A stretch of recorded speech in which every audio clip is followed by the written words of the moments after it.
Good day mga idol! For today, meron po tayong i-unbox. And ang courier natin is LBC. Ayan.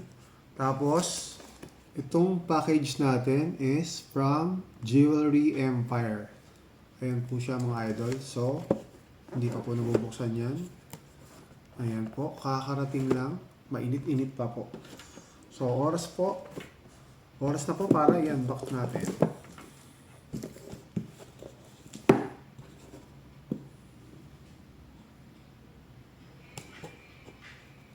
So, yung Jewelry Empire, mga idol, is ngayon ko lang masusubukan.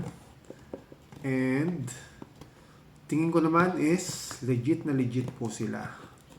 So, yung in-order po nating item is andito na po. And, sisilipin natin, titingnan natin kung talagang eto na po yun. So, excited na po ako, mga idol.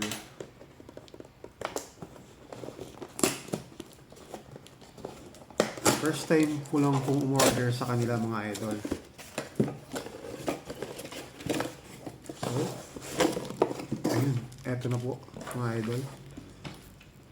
And yung nagpadala nga po pala, mga idol, is si Ma'am Catherine from Bulacan. So, yun lang po, mga idol. So, game na. Eto na po, mga idol, yung item natin.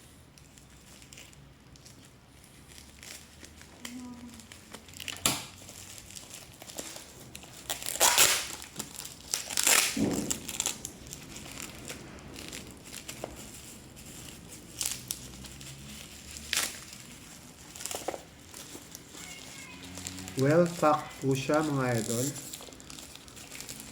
Tapos, ang ganda po ng lalagyan niya, mga idol. Ito po. So, nung in-order po natin yung item, so, nag-mine po tayo. Ayun, nilagyan po kagad nila ng name natin. Ito po. At ito na po, mga idol. Item reveal na po tayo. So, ito na po siya, mga idol. Ayan po siya. Ang ganda po. So, ito po yung birthstone natin, mga idol. Ayan. And ito po yung isa is yung 7 colors nila. So, ayan. So, mga idol, ngayon lang po natin subukan umorder sa Jewelry Empire. At isa lang po masasabi ko sa kanila, legit na legit po, 100%. Kaya umorder na po kayo. At itong in-order po nga pala natin is Piao po yung tawag niya, mga idol. So, ayan, mga idol. Pero parang pang girl. Pero okay lang yan. So, yun lang po, mga idol. Ingat po tayong lahat. At ayos na. Thank you, Jewelry Empire. 100% legit.